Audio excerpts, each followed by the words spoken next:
to live and to love the gospel of the Lord.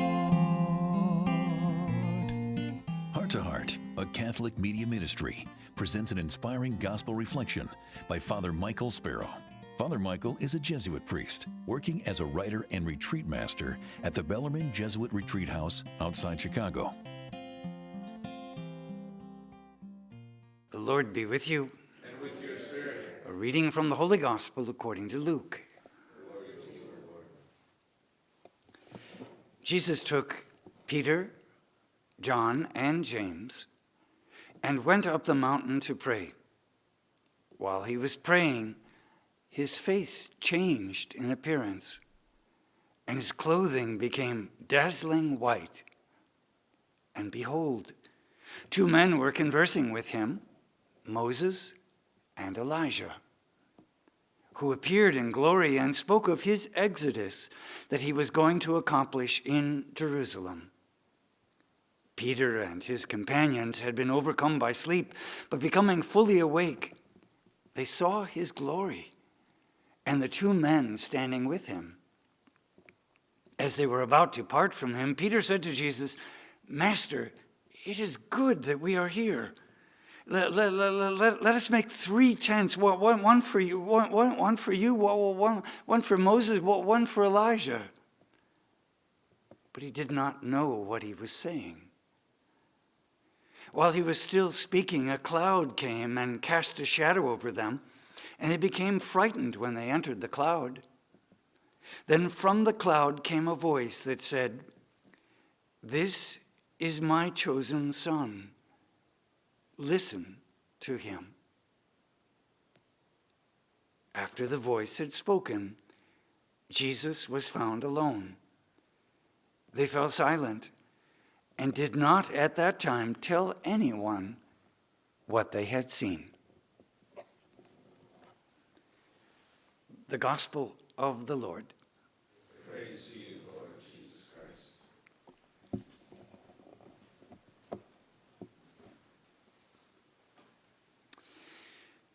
Our readings today, all 3 of them, point to realities that simply are beyond the ordinariness of life.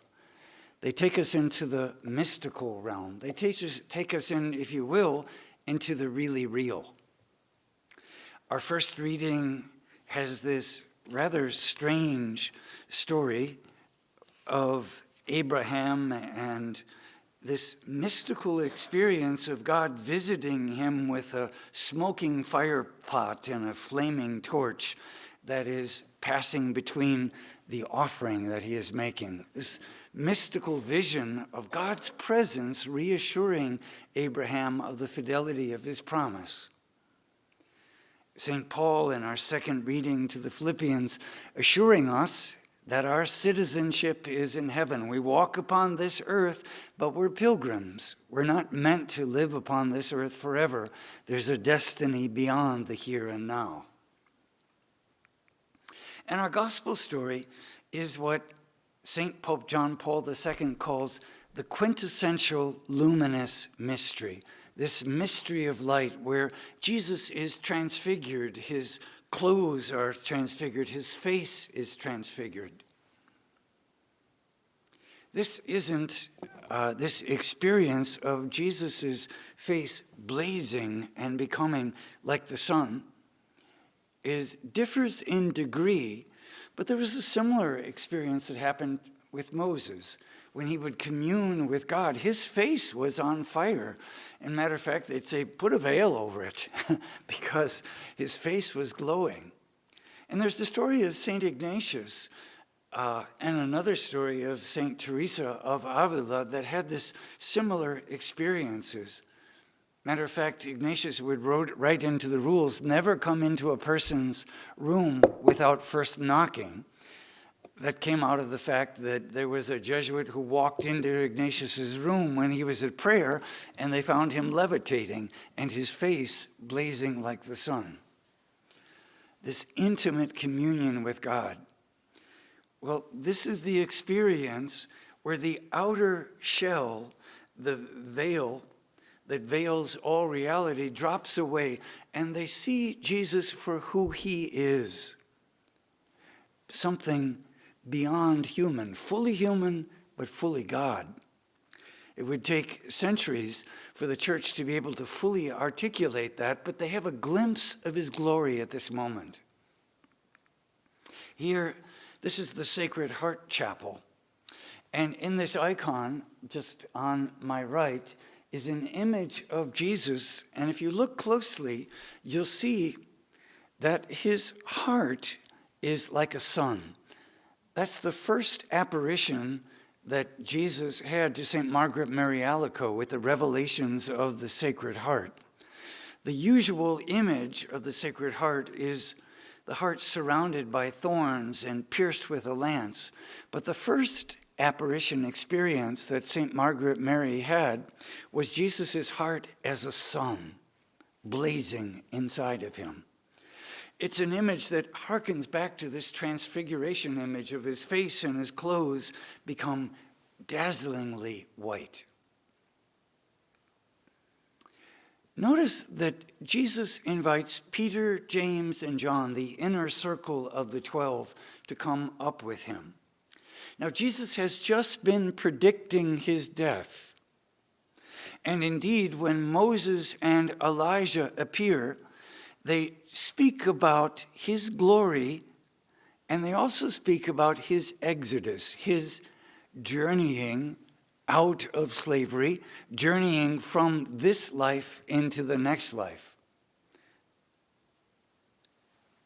Jesus is fully aware of what lies in store for him. As God, he's fully prepared to meet that. But as a human being, he has feelings like all of us, doesn't he? In the Garden of Gethsemane, Luke, who wrote today's gospel, would say that Jesus' fear at what he was about to undergo was so paralyzing that his sweat became like drops of blood. Tradition is that St. Luke was a physician, and so he would be attentive to that detail. This isn't poetic hyperbole. It's a condition that happens in extreme pressure where the blood bursts through the capillaries and moves out, mixing with sweat and falls to the ground. Jesus experienced that in the Garden of Gethsemane. And so here, Jesus has been predicting his death, and Moses and Elijah are speaking to him about this exodus that Jesus would be undergoing, this baptism that he would be undergoing. And what does he do? He invites his three closest friends, Peter, James, and John, to come with him. Now, certainly, he invites them to strengthen them, because Peter and James would be overcome with fear at the crucifixion. Only John would remain faithful. Peter would deny him 3 times. So Jesus invites them to strengthen them, but I think Jesus also invites them to strengthen him. Just as again in the Garden of Gethsemane, he says to Peter, James, and John, "Be with me and pray." And 3 times he comes back and says, "Keep praying. Pray for your sake, but I want you to be with me in the midst of this." Jesus, like all of us, needs companionship. And so there's that human companionship, and there's this extraordinary grace of the communion of saints, the heroes of the Old Testament, of the Jews. Moses, the giver of the law, Elijah, the greatest of the prophets, appearing to Jesus to strengthen him. Help on earth and help from heaven. And in the midst of that, there's this cloud that comes over them. And out of the voice comes this cloud, out of the cloud comes this voice, "This is my beloved, listen to him." It harkens back, doesn't it, to Jesus' baptism, where again that voice is heard of, "This is my beloved Son, with whom I am well pleased." Now what's added is this word to Peter, James, and John, "Listen to him." It hearkens to the great prayer of the Jews, the Shema. Hear, O Israel, listen, O Israel, the Lord our God is one. To listen is to obey to what the Lord has to say. And after the voice fell silent, Jesus is there alone. Keep your eyes on Jesus. As we go through this journey of life, keep our eyes on the prize. Keep our eyes on the Lord. A good number of years ago, as part of my Jesuit training, I went through a period that we call tertianship. When we enter the Jesuits, we have 2 years of spiritual training called novitiate. And then after we're ordained, we have a 3rd year of training called tertianship. And we're encouraged to have a third world experience, to get outside of our own culture and to do direct service to the poor. And so for the better part of the summer, I traveled over to Nepal, and I worked with Mother Teresa's sisters in the Missionaries of Charity. Nepal is one of the poorest countries in the world. It's a buffer state between China to the north and India to the south. It's called the rooftop of the world because 7 out of the top 10 mountains, highest mountains in the world, are located within its borders, including Everest. Well, I went for as I said, the better part of the summer, and I worked at a home for the dying with Mother Teresa's sisters. And 2/3 of the way through the summer, the Jesuit provincial came to me and said, Michael, would you like to go on a mountain trek? Now, people have come from all over the world to trek, not to mountain climb, but to ascend the mountains on these pathways to go up to the heights. And there's absolutely spectacular, spectacular views. So people come from all over the world to be able to go. And at first I said to the provincial, no, I really don't want to go because I don't want to do something that only wealthy people can do, and they fly to Nepal to be able to have this extraordinary experience. I came here to suffer. I mean, I'm Roman Catholic, for God's sakes, you know? I know how you get into heaven, you know? But I was telling the story to one of the Mother Teresa's sisters that the Jesuit provincial had invited me to go on this trek, and I told her that I had declined and that I was just going to stay and work. And she looked at me like I was crazy, and she said, Father, what are you afraid of? I said, I'm not afraid of anything. I'm going on that trek. I'm going on that trek. So it was an extraordinary, life-changing experience. But the part I want to focus on today is our Jesuit provincial said that we're going to the Gosai Kunda Pass, which is 2,000 feet higher than any point in the continental U.S. And he said, when you get there, you'll be able to see these incredible vistas. You'll be able to look in the distance, and you'll see the yaks. They're like hairy buffaloes grazing on the countryside. And you'll be able to see the Nepali farmers working on their farms, which are cut in the side of the hillside. And you'll be able to see Kathmandu, the city, gleaming in its glory in the distance. And there, in her majestic majesty, towering above it all, will be Everest. Well, he just fired us up, and we were walking with these backpacks on, and we're walking 6-7 hours a day, going up, up, up into the mist, into the clouds. And after about 3 days, you know what we saw? Absolutely nothing. Because we were locked into the fog, we were locked into the mist. It was a mystical journey. But the provincial kept encouraging us, and he said, guys, the fog is going to lift, the mist is going to, let's just keep going. And so we were walking 6-7 hours a day, not being able to see more than 15 feet ahead of us, being very, very careful so that we didn't slip off the path and fall several thousand feet to a rocky death. And it was exhausting. And as you know, we spread out. There were about 12 of us in the trek, but you're walking for several hours and you spread out. Not everybody's walking at the same pace. And after a few days, you run out of things to talk about. So there's a lot of time to think and pray. And as I'm trekking along in the midst of this fog, in the midst of this mist, I said, this is a lot like my life. They keep saying, heaven is going to be wonderful and God's glory is shining upon you and Jesus loves you. But most of the time it feels like I'm walking in the fog. Do I have this sense of Jesus' imminent presence, Jesus walking with me, Jesus by my side? No, not most of the time. Do I have that vision in front of me of future glory? Well, most of the time it's everyday stuff. It's the everydayness of life. It's like we're walking along in the fog. And I became discouraged. But we reached the top of one mountain. And as we went to bed that night and the sun set, the wind started to blow. And we were staying in this little shack, and the wind was blowing through the shack and howling. And we woke up the next morning to bright sunlight, and all of the mist and all of the fog had been blown away. And there were the yaks, these hairy buffaloes, just like the provincial had said, grazing on the hillside. And there were the Nepali farmers tending their steppe farms. And there, gleaming in the morning glory, was Kathmandu, the city, the capital.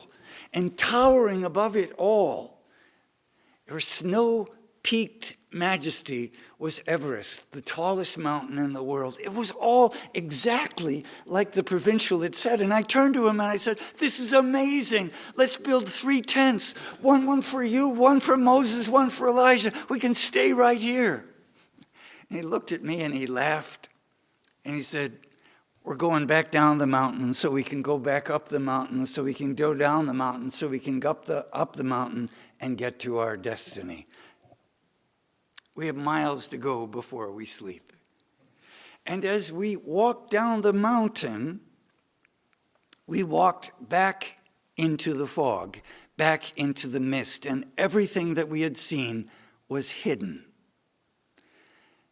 And I again started to think, this is a lot like my life. There are moments, are there not, for all of us, where the veil is pulled back and we sense the imminent presence of God, where we're overwhelmed by God's grandeur, by God's beauty, by God's love. I know you've had those moments, and I've had many of them myself. Those are those moments that we have to hold on to. They're moments of transfiguration. They're not everyday experiences. This gospel is not an everyday experience. This is a once-in-a-lifetime experience that Peter, James, and John experienced. But they saw it. And the important thing is to remember it. Remember the day of your marriage. Remember the birth of a child. Or perhaps you can remember your first Holy Communion. I certainly remember my ordination. Maybe it's a time on retreat. Maybe it was an athletic victory. Maybe it was a moment when you were really proud of your family. Those moments where the veil is pulled back and you believe because you know. But then we journey back into the fog. We journey back into the mist. And what we need to do is to remember those moments of transfiguration, because they're what give us the strength for the journey, the strength to be able to keep on keeping on, the strength to be able to encourage others who are weary along the way, who are tired and discouraged, or who have forgotten, or who have yet to have the veil pulled back.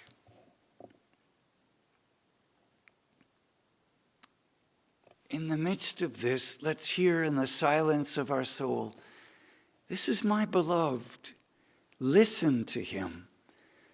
That's the voice that will guide us through this pilgrimage of life. Amen? Amen. Heart to heart, hand in hand, praying for grace to understand.